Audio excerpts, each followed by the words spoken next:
as the voice of many waters, and as the voice of a great thunder.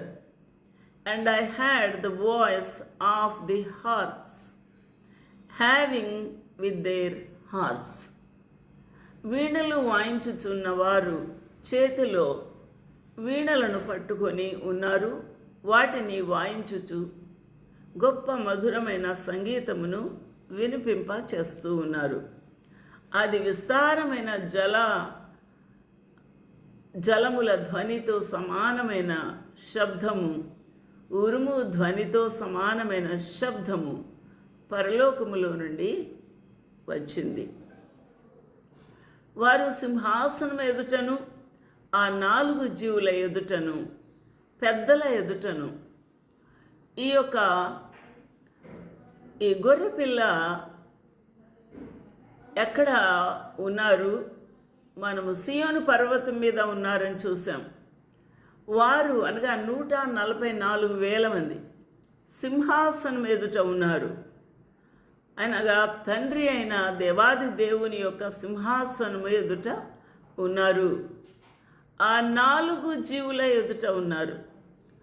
ఆ 4 జీవుల మీద సింహాసనము, ఆ సింహాసనం మీద తండ్రి అయిన దేవుడు ఉన్నారు. కాబట్టి పెద్దలు ఆ ప్రభు యొక్క సింహాసనం ఎదుట 24 సింహాసనములు వేయబడి ఉండుట, ఆ సింహాసనముల మీద పెద్దలు కూర్చొని ఉండుట మనకు ఎరిగిన సంగతి. ఆయా లేఖనాల్లో చూస్తూ ఉన్నాము. పెద్దల ఎదుటను ఒక కొత్త కీర్తన పాడుచూ ఉన్నారు. కొత్త కీర్తన.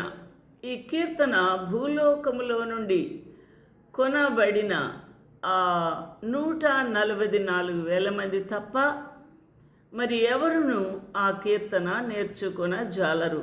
అది వారికే సంబంధించినది. వారే ఆ ప్రభుని మహిమపరుస్తూ స్తుతించుచు గానము చేయగలరు. కానీ ఎవరు ఆ కీర్తన నేర్చుకొన జాలరు అని ఇక్కడ ఖచ్చితంగా వ్రాయబడి ఉంది.